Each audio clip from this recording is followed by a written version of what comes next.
Je vote pour la science avec Isabelle Burgon. Bonjour à vous, j'espère que vous portez bien. Le prochain dépôt du budget canadien risque de voir un recul pour la science canadienne. L'Institut professionnel de la fonction publique du Canada s'inquiète des réductions annoncées par le premier ministre McCartney, destinées à réduire de 15% les dépenses de ses ministères. Le gouvernement désire atteindre des économies de 25 milliards de dollars sur 3 ans. Cela pourrait entraîner la perte de 60 000 emplois au sein de la fonction publique, prévoient les analystes. Le syndicat représentant les scientifiques, les ingénieurs, les chercheurs et chercheuses travaillant pour le gouvernement fédéral s'alarme de ce programme d'austérité du gouvernement fédéral qui risque de fragiliser notre capacité à nous adapter et les effets se feront sentir dans les communautés et pas seulement dans les laboratoires.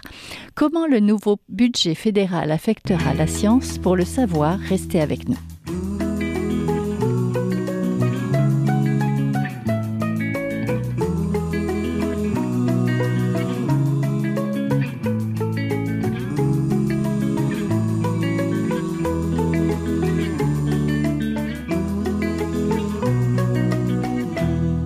Je vote pour la science aujourd'hui. Nous nous penchons sur le recul appréhendé de la science fédérale en raison d'une très probable réduction d'investissement et des emplois en recherche.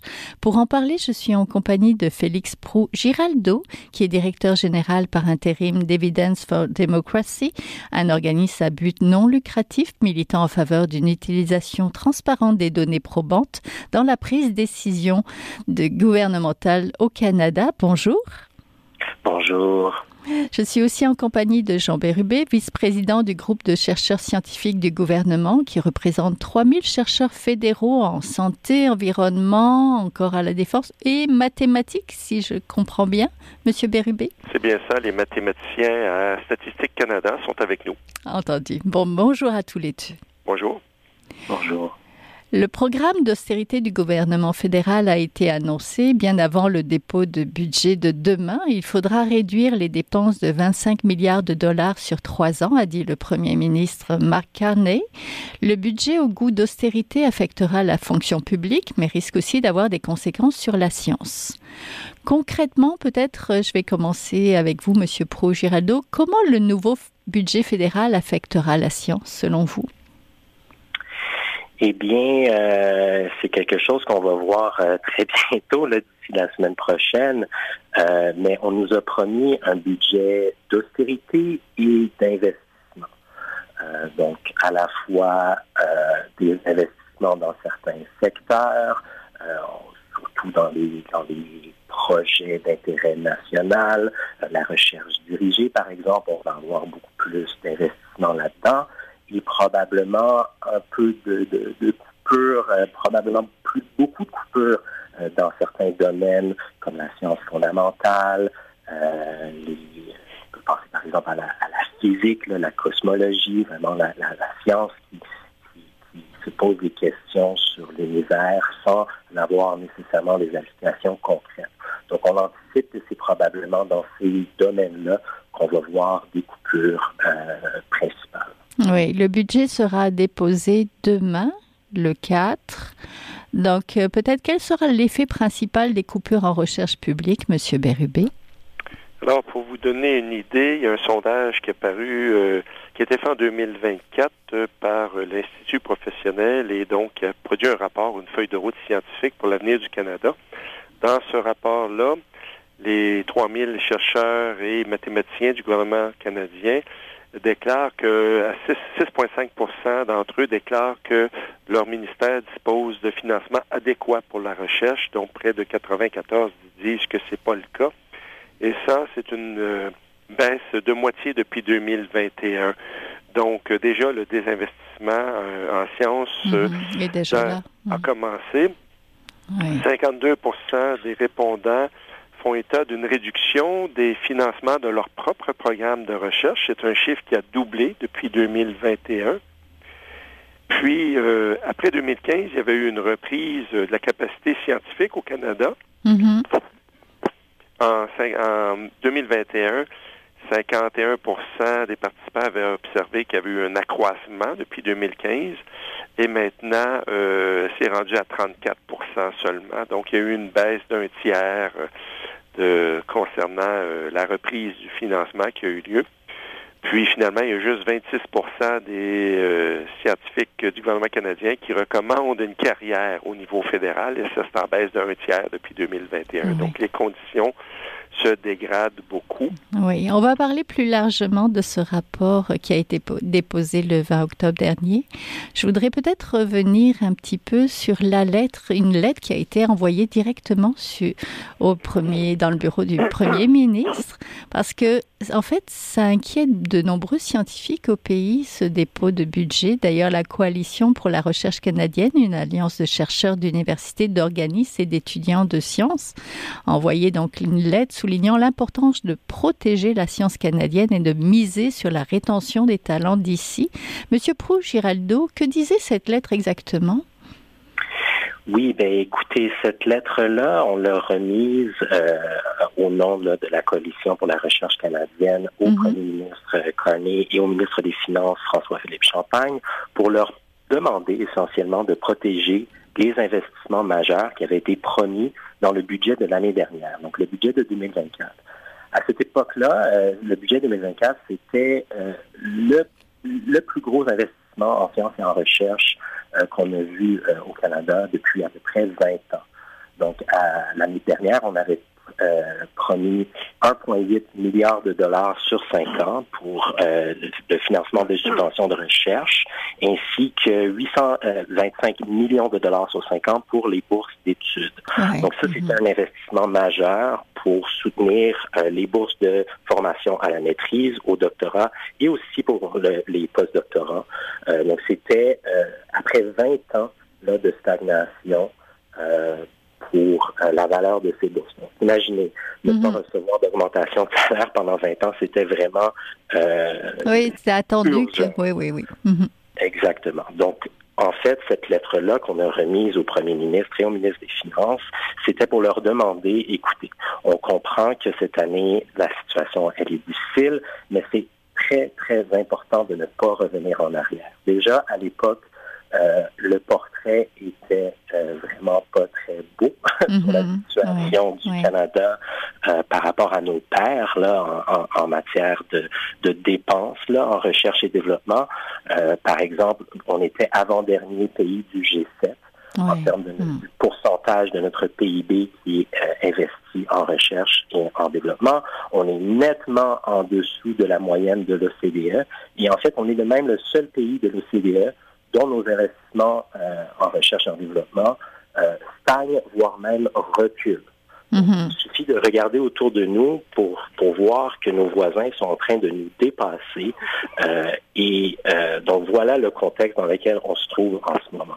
Ah oui, puis c'est une époque en plus compliquée, justement, par rapport à nos voisins.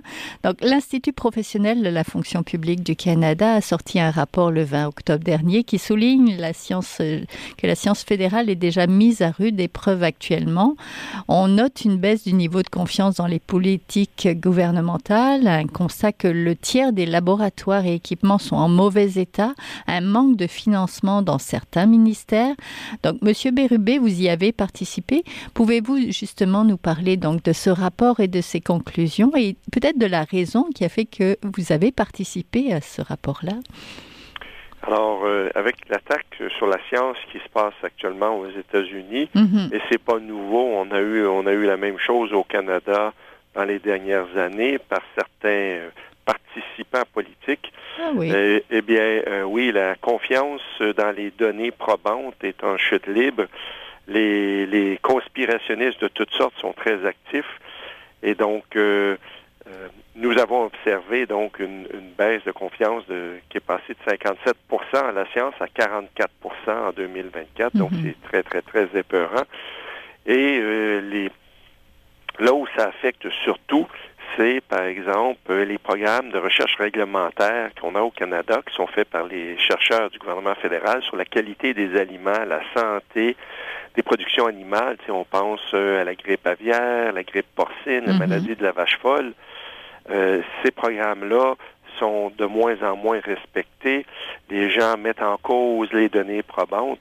Et même chose sur le climat. Les chercheurs fédéraux, eux, font le travail à long terme sur la réglementation et des dispositifs expérimentaux, par exemple sur le climat, le CO2, la pollution, les stocks de poissons, les espèces menacées, les feux de forêt.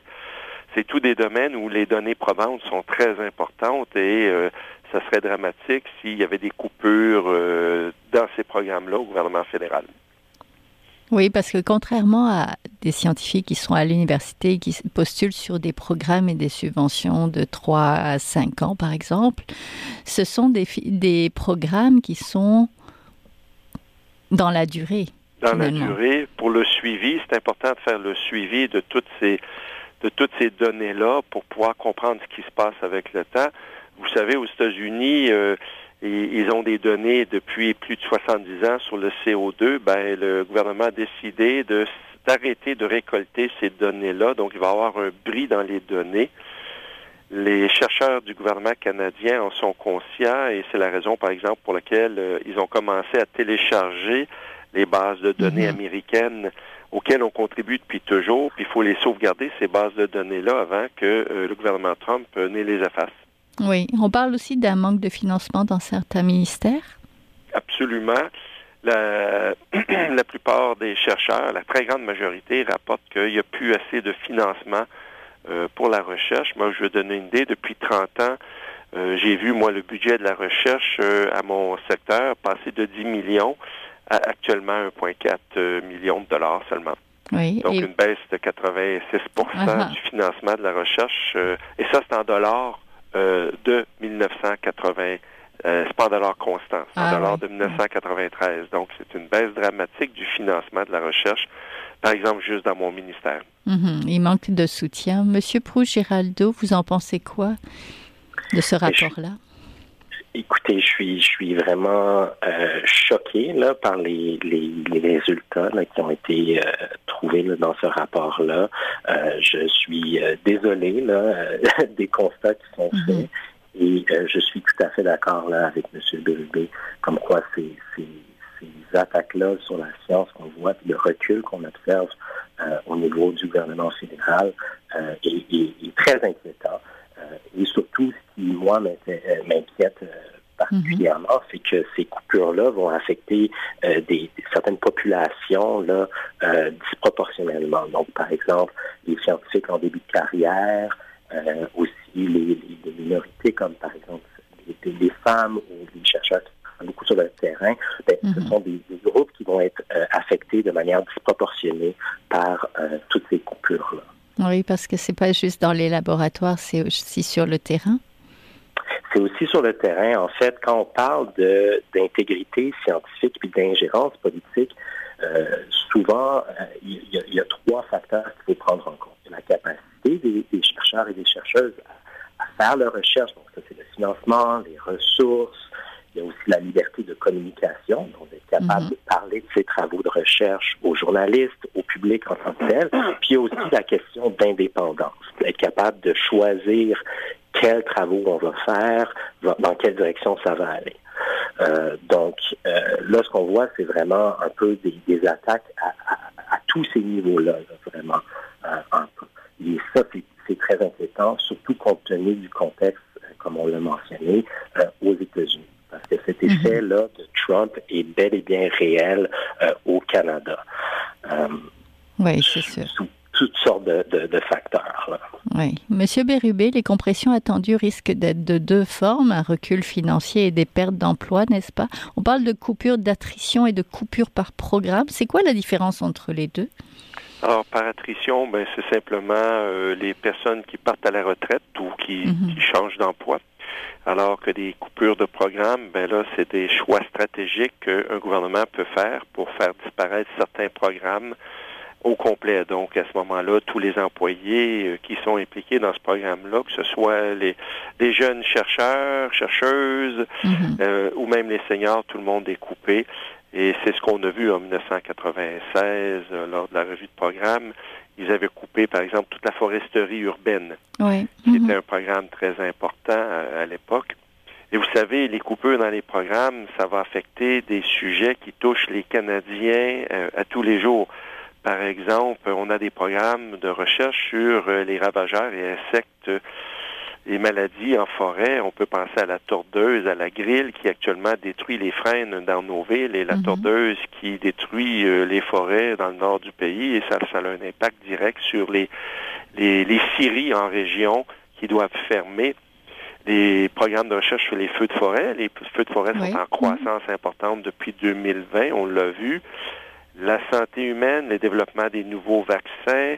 On a vu un nouveau virus qui est apparu l'été dernier, un virus qui provient des chimpanzés. Il y a les stocks de poissons en mer qui sont très importants à suivre. On a vu ce qui se passe quand on ne suit pas les stocks.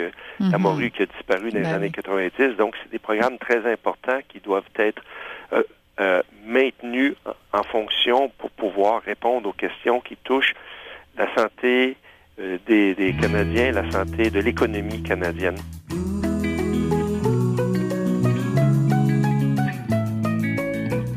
Je vote pour la science est une émission produite par Science Presse. Visitez son site internet au sciencepresse.qc.ca. Ça donne accès à toutes nos émissions. Bonne écoute. Et Monsieur Proulx-Giraldo, quel est l'état de la science au gouvernement du Canada en 2025? Où est-ce qu'on en est? Eh bien, disons, on pourrait parler du contexte historique avant l'arrivée au pouvoir de Donald Trump là, en janvier cette année. Le pays se portait pas bien. Là. J'ai parlé plus tôt qu'on était vraiment l'avant-dernier de l'OCDE, vraiment le seul pays de l'OCDE dont les investissements en recherche et développement stagnent, voire diminuent. Donc ça, c'était le contexte actuel dans lequel on se trouvait au début de l'année. Et puis là, ce qu'on voit depuis l'arrivée au pouvoir de Donald Trump aux États-Unis, c'est une guerre commerciale qui perturbe la chaîne d'approvisionnement mondiale. Ça a un coût direct pour les laboratoires qui font la recherche. Ça coûte plus cher d'acheter le matériel nécessaire, les ordinateurs, tout ça. Tout est perturbé. On coupe aussi directement dans le financement de la recherche. Il y avait beaucoup de chercheurs et de chercheuses canadiens qui recevaient des fonds directement des organismes subventionnaires américains, comme le NIH, le National Institutes of Health, par exemple. Donc, il y avait des collaborations internationales. Et là, tous les départements américains voient des coupures budgétaires de 30, 40, voire 50% dans certains cas. Et donc là, ils coupent dans leurs dépenses. Et les premiers à écoper, c'est souvent les collaborateurs internationaux. Donc là, ça coûte plus cher de notre côté. On a moins d'argent. Et puis, comme M. Bérubé le disait tout à l'heure, on a beaucoup aussi de suppression de données. Par exemple, on a parlé de notre côté au Dr Jérôme Marty, qui est président de l'Association internationale pour la recherche sur les Grands Lacs. Les Grands Lacs, c'est partagé historiquement entre le Canada et les États-Unis. Puis là, du côté des États-Unis, on voit que on veut plus faire de suivi, on veut plus regarder qu'est-ce qui se passe en termes de nutriments, en termes de population des poissons, des algues et tout ça. Donc là, qui va assurer tout ce suivi-là? Donc, il y a beaucoup de questions qui se posent sur le Canada. Est-ce qu'on va être capable d'investir, de répondre à, dans le fond, cette crise qu'on observe sur le continent nord-américain, parce que il y a quand même une possibilité. Et c'est quelque chose qu'on a entendu dans le discours du trône de la part de ce nouveau gouvernement libéral au Canada. On veut transformer le Canada dans un hub d'innovation et de science. Oui. Donc, il y a quand même une possibilité qu'on investisse à ce niveau-là, mais ça reste à voir. Oui, M. Bérubé, les coupes de Trump sont plus idéologiques que financières, pas vrai? Ben, ils sont les deux, hein. Ils coupent autant dans le financement que dans l'idéologie. Vous savez, les chercheurs américains ne peuvent plus envoyer des courriels à l'étranger ou répondre à des courriels de l'étranger, ne peuvent plus téléphoner au Canada, ne peuvent plus collaborer avec des chercheurs canadiens ou voyager en dehors des États-Unis. Et ça, pour vous donner un exemple, ça a un impact immédiat sur la santé des forêts au Canada. On a 2 nouvelles maladies qui sont présentes au sud de la frontière et qui ont commencé à traverser la frontière pour revenir au Canada. une maladie dans les deux cas, c'est une maladie qui affecte les chaînes, la flétrissure du chêne et la maladie d'encre des chênes. Et les Américains font face à ces maladies-là depuis maintenant 40-50 ans. Et ces pathogènes-là ont traversé la frontière. On a besoin de la collaboration avec eux pour contenir ces maladies-là. Et maintenant, le téléphone, c'est silencieux. Ils ne répondent plus du tout. Ils ont reçu ordre de ne plus répondre. Alors, c'est au-delà du financement. C'est une incapacité d'agir dans leur cas. Et on espère que ça n'arrivera pas au Canada, ce genre de choses-là. Oui. Comment ça va vous affecter concrètement, vous, dans vos travaux, M. Bérubé? Alors, pour combattre des maladies, il faut avoir des données de terrain, les fréquences, les endroits où les maladies sont trouvées. Et ça, les Américains, ne font plus la recherche, et deux, ils ont dans l'interdiction de nous communiquer les résultats. Donc, c'est un peu comme le shutdown aux États-Unis qui fait que les données sur l'économie et le chômage et l'inflation ne sont plus récoltées. Et donc, maintenant, les décideurs, les économistes, les décideurs politiques doivent fonctionner sans un radar et voler dans un brouillard. C'est la même chose. Le radar ne fonctionne plus, on ne reçoit plus les données. Et on doit voler aveuglément dans le brouillard. Donc, c'est une situation et la même chose se passe en santé, par exemple. Les données sur les maladies infectieuses comme la rougeole, qui est en explosion aux États-Unis, ne sont plus récoltées et surtout ne sont plus transférées aux chercheurs, par exemple, de Santé Canada. Donc, ça devient critique. Oui, du côté du budget, la défense et l'habitation devraient être deux domaines soutenus par le budget. Le Premier ministre l'a promis. Quels sont les domaines scientifiques qui risquent d'être touchés, selon vous, M. Proulx-Giraldo? Mais comme vous l'avez dit, c'est vraiment tout ce qui est par rapport à la défense. Donc là, si on est capable de trouver un lien avec la sécurité nationale, la défense, là, ça va être des domaines où on va voir un peu plus d'investissement. On peut penser, par exemple, aux technologies spatiales, à la quantique, à l'intelligence artificielle. Ça, c'est tous des secteurs qui vont probablement voir des investissements là, dans le budget de demain. OK. Monsieur Bérubé, est-ce qu'il y aura des intouchables? On pense évidemment à la santé, on a parlé de la défense aussi, là, d'après vous. Et est-ce que vous faites partie de ces intouchables? Même sous le gouvernement Harper, où les scientifiques du gouvernement canadien étaient muselés et les budgets de recherche coupés constamment, l'aspect réglementaire n'a jamais été trop affecté parce que le gouvernement comprend très bien que le réglementaire a un impact sur l'exportation des produits canadiens et donc un impact financier immédiat. Et j'espère que le domaine réglementaire, lui, sera peut-être un peu moins touché que les autres. Et oui, moi, dans mon domaine de recherche sur les maladies des arbres, exporter du bois, il faut que le bois soit sain, exemple de maladie. Et on espère qu'effectivement, le domaine réglementaire soit moins touché que les autres. Mais c'est bon pour les exportations, mais si on n'a plus les données sur la santé des forêts au Canada, on n'est pas plus avancé parce que les maladies vont nous rattraper ultimement et donc les exportations vont être affectées. Oui. Est-ce que ça ressemble, ce qui se passe présentement, à votre entrée en poste lorsque Jean Chrétien, le premier ministre d'alors, avait voulu réduire le déficit de 44 milliards en enfermant certains programmes de recherche? On va le voir. On espère que les coupures ne seront pas aussi dramatiques. Je vous rappellerai qu'en 1996, ils ont coupé 25% de la fonction publique. Ils ont fermé des centres de recherche à 2 endroits au pays. Donc, ça a eu un impact immense à ce moment-là. Cependant, je dois admettre que lorsqu'ils ont fait cette revue de programme-là, ils ont aussi simplifié les processus administratifs. Et donc, c'est devenu beaucoup plus facile pour nous pour gérer notre science. Malheureusement, depuis ce temps-là, les vérificateurs généraux du Canada ont rajouté plein de processus administratifs et maintenant, un chercheur gouvernement fédéral peut passer jusqu'à 25% de son temps à simplement remplir de la paperasse. Acheter un produit chimique, c'était très simple en l'an 2000. Maintenant, il faut un paquet de formulaires, c'est compliqué. Et là, je vous parle pas de tout ce qui est informatique. Ça, c'est absolument l'enfer. C'est impossible pour un chercheur de se procurer les logiciels qu'il lui faut ainsi que les appareils, les ordinateurs puissants pour faire les calculs. Tout ça passe par des services centralisés qui ne fonctionnent pas. Ah, oui. Alors, c'est très difficile pour nous de faire notre travail. Nos machines dans nos laboratoires ne peuvent plus communiquer entre elles pour une histoire de cybersécurité. Et donc, vous avez une machine qui produit des tonnes de données, de séquences d'ADN, par exemple, et qui ne peut pas communiquer avec vos propres ordinateurs. Et tout ça, c'est causé par toute cette réglementation qui a été mise en place. Donc, les processus sont beaucoup plus complexes. On espère que si le gouvernement fait des coupures, il va aussi simplifier les processus derrière, comme avait fait le gouvernement chrétien en 1996. Oui, on va vous le souhaiter. Monsieur Prou, Giraldo, je vais terminer avec vous. Comment s'annonce l'avenir pour les scientifiques canadiens? Vous qui surveillez avec votre groupe Evidence for Democracy, vous surveillez un petit peu tout ça? C'est une bonne question. C'est un peu difficile à dire. Si j'avais à me tourner un peu vers l'avenir, puis à penser à ce à quoi va ressembler les prochaines années, d'après moi, on va voir une ouverture vers le monde.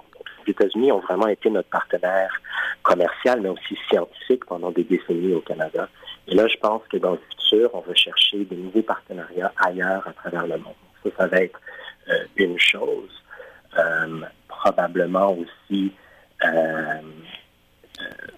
il va falloir se pencher sur la question de l'immigration au Canada. Il y a beaucoup de la recherche qui se fait au Canada, surtout à l'université, qui est faite par des étudiants internationaux. Il y a à peu près la moitié des gens au cycle supérieur et des postdoctorats partout au Canada. Donc là, si on met des seuils d'immigration fixes, il va falloir penser aux conséquences que ça a pour nos capacités de recherche au Canada. Ça va être un grand enjeu, j'ai l'impression, pour les prochaines années. Tout ce qui est talent, rétention et immigration. Oui, et ça va prendre des fonds, ça va prendre un soutien, tout ça? Absolument. Oui. Entendu. Je vous remercie beaucoup. On était en compagnie de Félix Prou Giraldo, directeur général par intérim d'Evidence for Democracy, et de Jean Bérubé, vice-président du groupe de chercheurs scientifiques du gouvernement, qui représente 3000 chercheurs fédéraux en santé, environnement, mathématiques et même jusqu'à la défense. Merci à tous les deux. Gentil, merci. Je vous remercie. Bonne journée. Voilà, c'est tout pour aujourd'hui. Je vote pour la science est une production de Science Presse avec Radio VM, à la régie Daniel Fortin, à la recherche cette semaine, la réalisation et le micro Isabelle Burguin. Si vous avez aimé l'émission, partagez-la. Vous pouvez aussi suivre la page de Je vote pour la science sur le site de Science Presse. Je vous souhaite à tous et à toutes de passer une très belle semaine à notre antenne. Jing Jiahua est un chercheur typique de ceux pour qui les progrès de la bioinformatique ont préséance sur le sens.